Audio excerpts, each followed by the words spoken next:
Morning, guys. Welcome to Coffee Chat. Wow, delicious. What a beautiful, gorgeous day it is. Nice sunshine, a little bit of a wind, but other than that, it is a perfect day.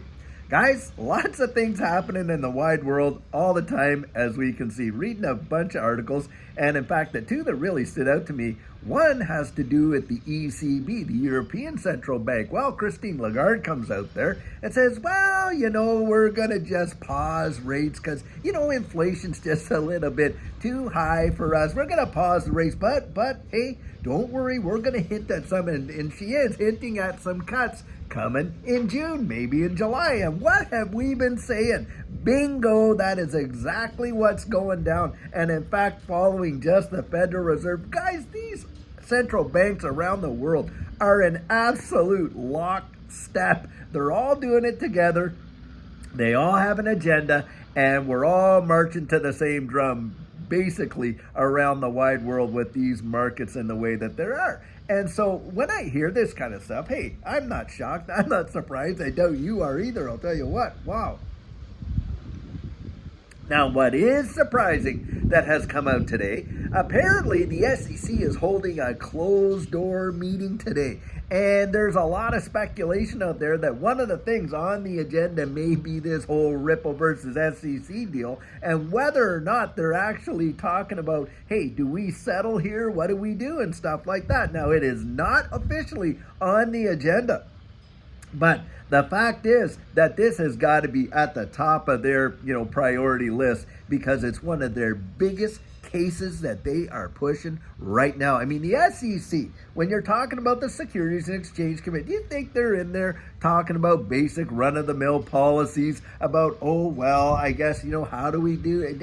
No. Guys, come on. They know right now that there's a lot of things on their agenda, and boy, I'll tell you what, this digital asset space is top of mind. They got the Coinbase case, they got this case. No doubt they're looking down the road at other cases, and especially when you think about this, they've been shooting some, shots across the bow when it comes to Ethereum, whether they're going to, classify Ethereum as being a security, and maybe they're going to be going after the likes of Joseph Lubin and stuff like that. We absolutely have no idea, but we know that crypto has been in its crosshairs, to be sure. And guys, to me, it's almost as if they're trying to just kind of substantiate their legitimacy as an organization and keeping themselves relevant, just throwing out these lawsuits, whether they can win or lose, because they know, hey, the world is changing big time. And what was once true back in the 1940s, hey, the world doesn't act the way that it does now back then. And so, that's where I really believe, but in the settlement of this, when this whole Ripple case gets done, I believe it's going to take on the nature, it's going to be the Ripple test. Kind of like the Howey test was back in the 40s, and here we are 80 plus years later, still utilizing this, one decision to kind of, define what is a security and what isn't. Well, in this new digital economy, it just does not apply. It does not have the factors that are required. And this is where I believe the SEC is kind of nervous about that, because the wide world is moving into it. And if they want to have, still stay significant, they want to be out there. But guys, I genuinely believe that we more than likely will see a different kind of agency come out of this whole deal. You'll have the Ripple test that might last for the next 80 to 100 years to be the defining factor as what classifies this or that or what and stuff like that. But in a way, I don't think it will be just the CFTC or the SEC or any of those. It may be a brand new agency that comes in and is kind of like a combination of all of them combined that will actually have the jurisdiction over this space. Now, that could very well be. But it is really interesting to see all the conjecture that is coming out and in a big way. Now, something else that I want to throw out there. We are seeing some major tension buildup in the wide world, and especially right now with what's going on over there in the Middle East.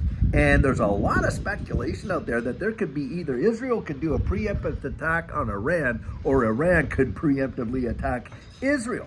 And it just seems that it's ratcheting up. And guys, come on. Do you think, for me, I'll tell you what, I think a false flag could be coming at any moment. Something could happen, and it will really have an impact in these markets. And do you think that that's going to be like a coincidence and all this and that? Come on, guys. Some of the ways, have you heard the saying, hey, show me the charts, I'll tell you the news kind of deal? That's what I really see. It just amazes me how right at the perfect time things happen in the wide world, and of course you see the markets reacting, either dumping or pumping and stuff like that. Now, if we do get a correction, like I was mentioning yesterday, because I was watching Blockchain Backer yesterday, and guys, if you haven't subscribed to Blockchain Backer, go give this guy a subscribe. Probably one of the most level heads in this entire space. But needless to say, he was looking at that and saying, listen, in times past, look, before we got a major pump, we got this corrective capitulation event. And we're right here within the next week or two, we might see something like that. And guys, I'll tell you what, if we do, to me, that is opportunity, really big time, because that's how Judy and we got in right when this whole C thing was going down. And it was probably one of the biggest corrections this space had seen, and kind of like mid-cycle. And we got in, and boy, did it ever change our world in a period of about 13 months. It was truly something else. And it was during the capitulation event, just like that. And so, guys, if another one of those happens, to me, that is going to smell like opportunity. And you had better believe Judy and I are going to get out there with the dry powder that we have sitting on the sidelines and take advantage of those opportunities, I'll tell you what. Now, obviously, you got to go out there and make up your own mind about what you're going to do, I'll tell you. But like I say, this feels so familiar, like it really did back then. Nobody in their right mind consider this.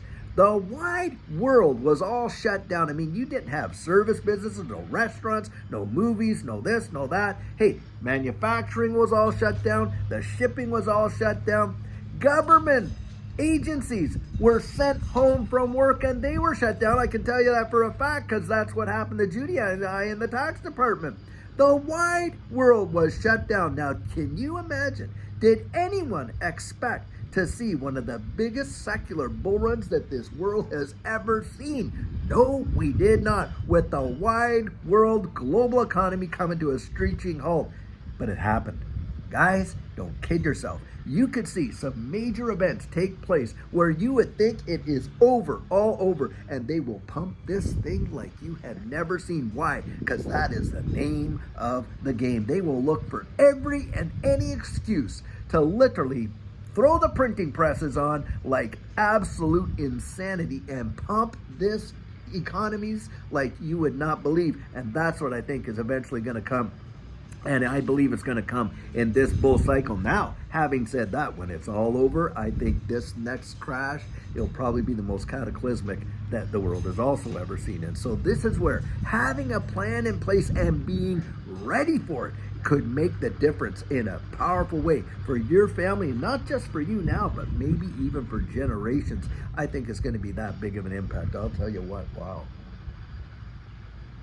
But guys, there's always something to chat about in this space. And boy, I sure do hope that, when the SEC is meeting in this closed door meeting, that something definitely comes about and we hear that, hey, look, they're ready to back away from a lot of this. Look, no one thought that they were going to drop the lawsuit against Brad Garlinghouse and Chris Larson. Guys, they were chasing those guys for hundreds of millions apiece. And just all of a sudden, bang, off the table. Guys, you just never know. It is truly something to behold. This space, I'll tell you what, it is anything but boring, that is for sure. Well, guys, I sure hope you're having an amazingly fabulous day. And until later on, when we have a great video planned for you, have a super one and take care.